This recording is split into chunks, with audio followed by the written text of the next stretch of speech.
everyone, welcome to Watercolor Wednesday. I am Bonnie Krebs, creator of Watercolor the Art Impressions Way, and this week's project is a really simple one. I'm going to show you how to place this little cottage in a big field of flowers. Super easy to do. We're going to use the mask pen, so we're going to be using the Molotov, this one right here, and just a few little stamps. It doesn't take a lot to put these compositions together, this one especially. So hope you like this video. To get started, we're going to need a little structure, and I am using this one here, but keep in mind that you can use whatever structure you have in your collection. So it does not need to be this one. This one is from the Watercolor Mini Cottages set. We're also going to use the field grass. So the field grass from the Foliage Set 3. And then in your basic set, we're going to use the teeny tiny grass here and this little one for the background. Okay, so that's all we need in addition to the Molotov. So we are going to use the Molotov. So what I've done is I've stamped that little structure, and I've only stamped a little bit of it. So I left the bottom part off, so probably the bottom third. I don't need that. I want it to kind of fade into the grass. And if you look at the original here, you can see that it kind of fades into the grass here. So we don't want those harsh lines. We don't want to see the bottom of that stamp. So I've pretty much cut off everything from the bottom for probably the bottom of the windows on down.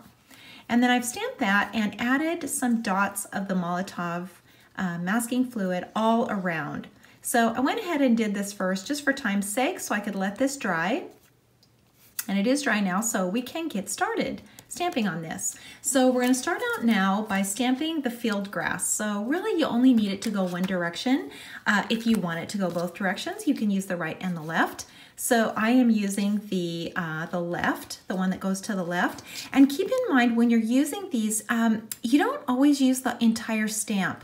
So with this one, we want to kind of fade the bottom out a little bit. We're going to put a little pond in the front. So we don't want a harsh line at the bottom. So just, every time you stamp it, change up where you're adding the ink. So let me show you what I mean by that. So we're going to stamp it, and then we're going to kind of work our way up. So we get that lighter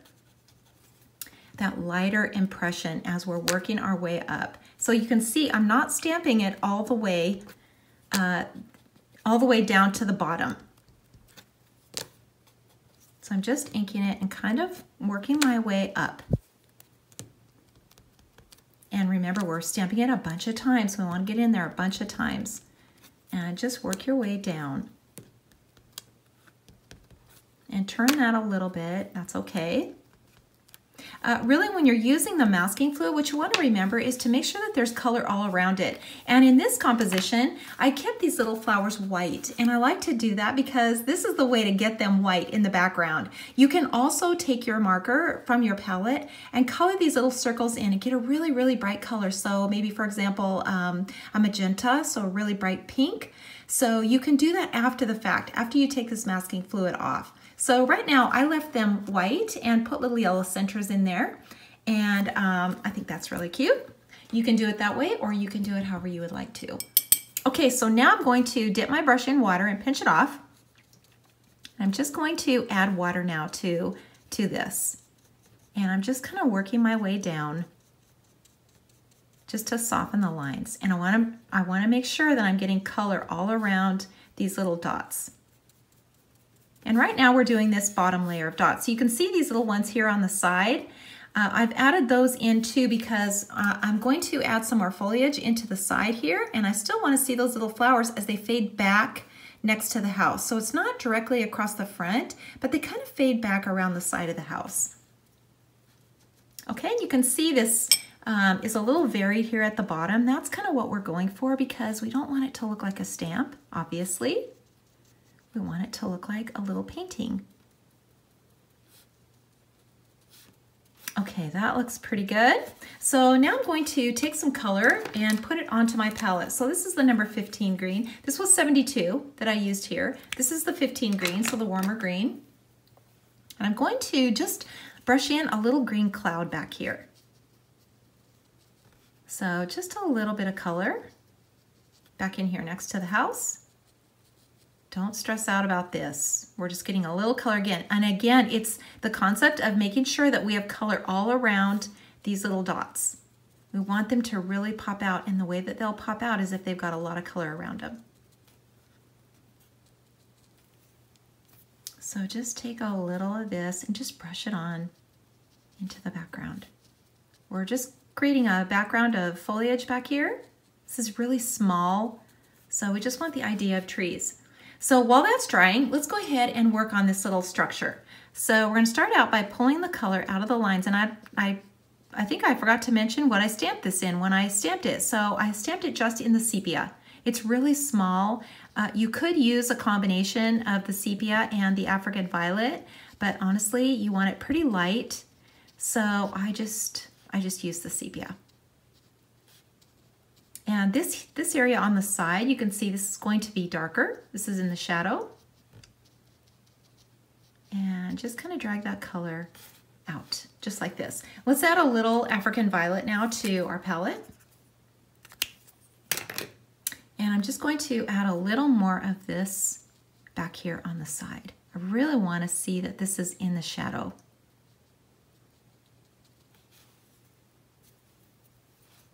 And then let's pull this color out of the lines here onto our roof. Make sure you leave that highlight on the top. So we always want to see a highlight on the top of the roof.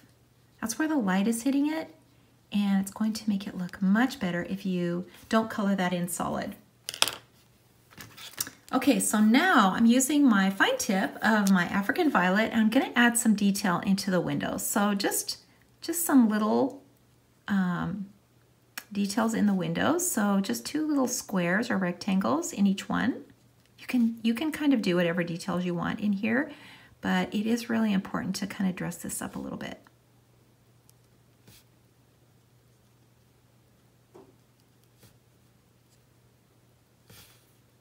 And you can see that makes it look way more realistic. Okay, so let's add a little color now to the door. And I'm using the number 17, so the steel blue. And I'm just going to brush on a little color here. That looks good. Let's add a little more color to the roof of this house, just a little bit. And this is just sepia from my palette.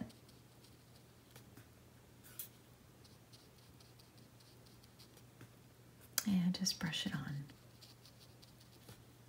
So easy. Don't be afraid to come in here so I can see that on the side of my little, roof here, I want to really make that dark, and under here too. So I'm using my fine tip and really just darkening that in.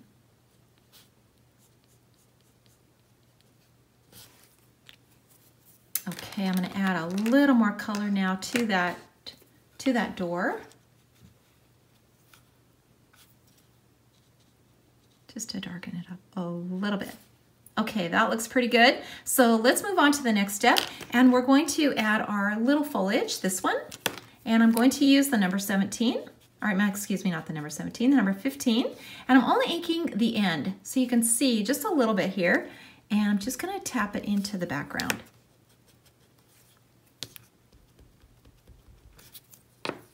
Right over the top of those little dots. That's going to protect our image and keep those areas white. So you can see I've got this little foliage going on in the background now.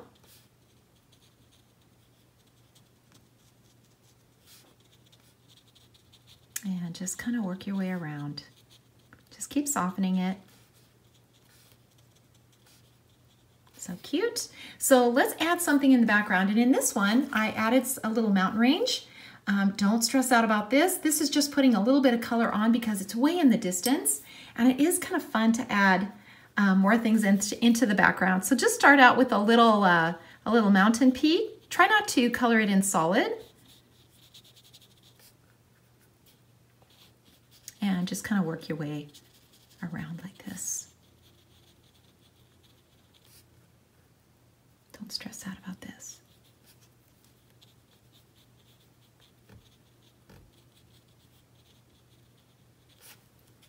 And that's really about all we have to do with that.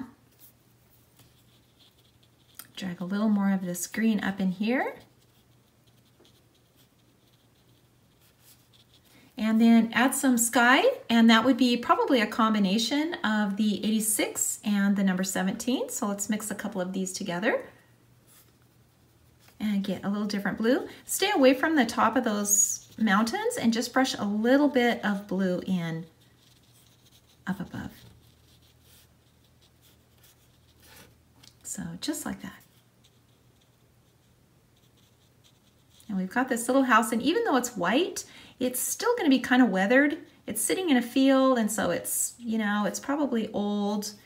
And so we want to see some color on this house, even though it's white. Okay, that looks pretty good. So let's finish up the little pond here. And we're going to do that with our African violet, so the number 86. And keep your hand straight when you're brushing in water. And just go right underneath, just straight lines. Just like this. Water is really, really fun to do. And, you know, the more that you do it, the better at it you get. So don't be intimidated by it. It really does add a lot. So let that dry for a minute.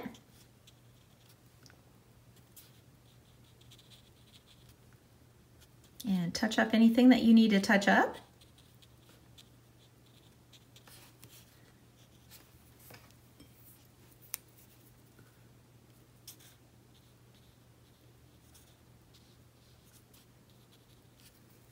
And let's add a little grass in here now. That's pretty dry. So these things dry really, really quickly, so you don't have to wait very long. This is the tiny grass now, and I'm just kind of walking it across the front.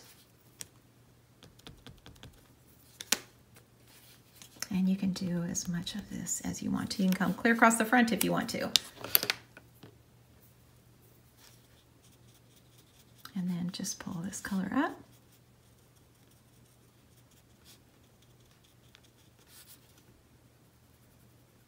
And let's just make it a little darker back in here.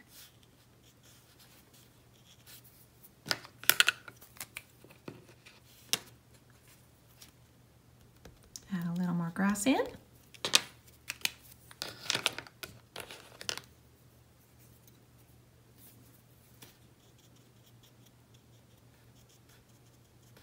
Just like that. And then take your fine tip now with your green and add a few extra little grasses in here.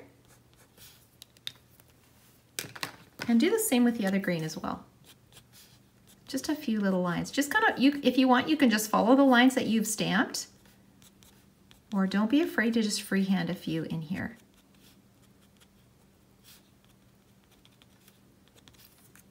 Okay, and I think we're ready to take off our masking. So it just rubs right off with your finger. And you can see all of our little white areas have all been protected. Super cute. And I just came in here with my yellow. So this is the number 43, and just made some little yellow dots in here. You could put this on your palette and brush in all these little white areas with yellow. That's a great way to get yellow flowers because yellow is so light.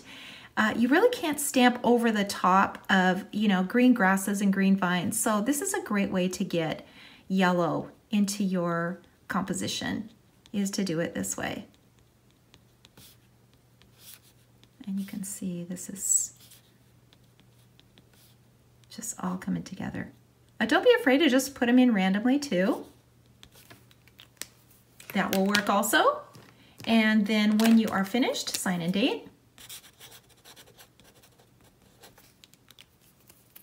And another little composition finished. We have finished this one. I think it's super cute. Put it on a card or put it in a frame and give it away to someone you're going to make their day. And thank you so much for watching. If you like this video, please give me a thumbs up, and I will see you all next week.